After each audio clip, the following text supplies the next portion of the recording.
Buen día. Continuamos con el cubrimiento del tercer simposio vallecaucano de reumatología.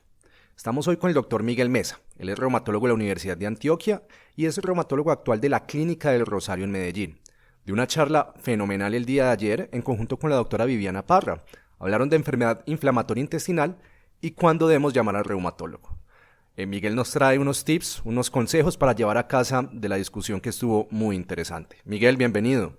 Sebas, muchas gracias por la invitación y muchas gracias a todas las personas que están escuchando este cubrimiento. Sí, digamos que para hacerlo muy claro, hay varias cosas que hay que tener en cuenta. La primera es que las manifestaciones extraintestinales de la enfermedad inflamatoria intestinal pueden incluso simular enfermedades sistémicas. Ese es el caso, por ejemplo, como las úlceras orales, la afección en encías, que pueden simular lupus, que pueden simular vasculitis y que pueden simular otras enfermedades. Entonces, recordar que las enfermedades reumatológicas pueden a veces confundirse con enfermedad inflamatoria intestinal. Lo segundo es que siempre debemos tener en cuenta que la enfermedad inflamatoria intestinal debe ser estudiada de forma completa, idealmente con un estudio colonoscópico con ileoscopia, porque la ileoscopia o el ilion es un punto que nos permite hacer diferencia con gran cantidad de enfermedades. Y adicionalmente a eso, tener en cuenta que los estudios endoscópicos pueden ser requeridos para el compromiso superior que se presenta, por ejemplo, con alguna frecuencia en la enfermedad de Crohn. También es muy importante recordar, y la doctora Viviana nos hizo especial énfasis en esto, en que la calprotectina ya es un procedimiento post y que es muy útil porque nos permite ver la inflamación intestinal puntualmente y en algunos casos cuando tenemos dudas si hay actividad de la enfermedad como espondiloartritis o si hay enfermedad inflamatoria intestinal con actividad, esto puede ser fundamental a la hora de diferenciarla, digamos, entre estos dos compromisos. La otra cosa que es muy importante es que hay algunos criterios que permiten remitir rápidamente al reumatólogo.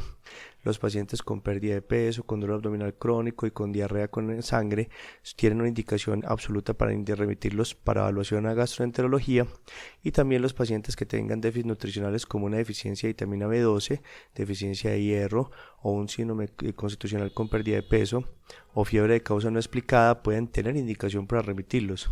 Entonces siempre tener un umbral o un dintel de remisión relativamente bajo para detectar tempranamente a estos pacientes y que no nos llegue con esos daños, con estos daños crónicos que ya pueden generar secuelas estructurales.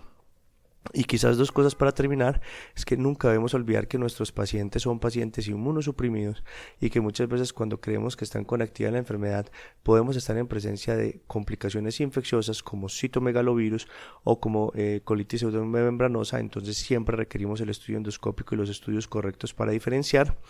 Y finalmente recordar que a veces los mismos medicamentos que utilizamos para tratar estas enfermedades pueden ser causas de diagnósticos diferenciales como son los AINES, que con frecuencia pueden producir, en especial cuando tienen películas protectoras, úlceras a nivel ileal, úlceras circunferenciales, y se pueden confundir con enfermedad inflamatoria intestinal. Y finalmente que en algunos casos, algunos medicamentos para tratar, por ejemplo, la enfermedad inflamatoria intestinal como la sulfasalacina, puede producir lupus inducido por medicamento y nos puede confundir y nos puede llegar a generar ciertas dificultades.